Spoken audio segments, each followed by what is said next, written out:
Oi, Direne, mudando agora de assunto, vamos falar aqui da relação entre o governador Romeu Zema e o ex-presidente Jair Bolsonaro.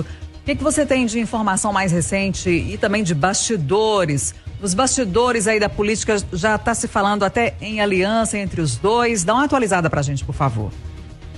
Exato, Kátia, nós antecipamos essa informação e viemos falando disso ao longo de muito tempo, mas durante os últimos dias nós dissemos que o presidente do PL em Minas, Domingos Sávio, se reuniria com o governador Romeu Zema, o que aconteceu, para convidá-lo para a manifestação pela anistia em São Paulo, que vai acontecer no dia 6 de abril, e também para iniciar uma aliança para 2026. Tanto a parte do governador Romeu Zema como a parte do ex-presidente Jair Bolsonaro vem dizendo desde 2022 que é necessário que esses grupos se unam para que ganhem o governo de Minas, caso de fato estejam levando a sério a ideia de terem essa cadeira. Então a direita precisa estar unida. Essa é a fala que ambos têm feito. Só que Bolsonaro e Zema estavam distanciados, principalmente por um movimento do governador Romeu Zema. Só que depois de protagonizar muitos embates com os seus opositores, principalmente o presidente Lula, o PSD de Alexandre Silveira e de Rodrigo Pacheco, Zema resolveu adotar uma posição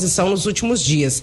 Começou falando sobre o projeto da anistia, defendendo a cabeleireira, dizendo que a pena dela é muito alta, e vamos dizer aqui o que nós já repetimos, é uma estratégia da base de Bolsonaro escolher esse caso, porque ele soa injustiça e ficar batendo nessa tecla da cabeleireira. Zema aderiu a esse discurso, depois veio o convite do PL para ele participar da segunda manifestação, como não havia ocorrido na primeira, e agora Romeu Zema se manifestou nas redes sociais dizendo que a maior oposição ao presidente Lula no Brasil é Jair Bolsonaro e, portanto, manifestando seu apoio.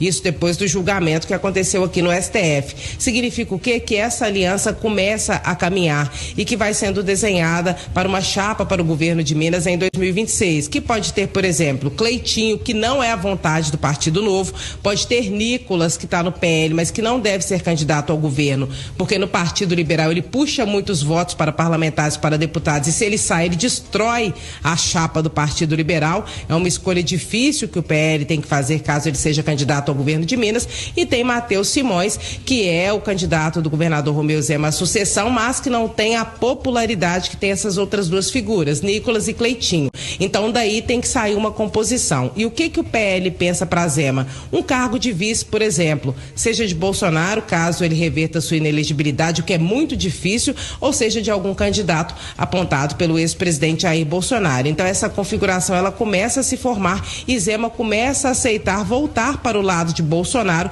mesmo tendo expurgado o ex-presidente em momentos anteriores, quando ele trazia muito desgaste e acabou perdendo de fato a eleição e Zema ganhando. Mas agora essa aproximação acontece novamente e ela vai ter resultados também. Kátia Eustáquio.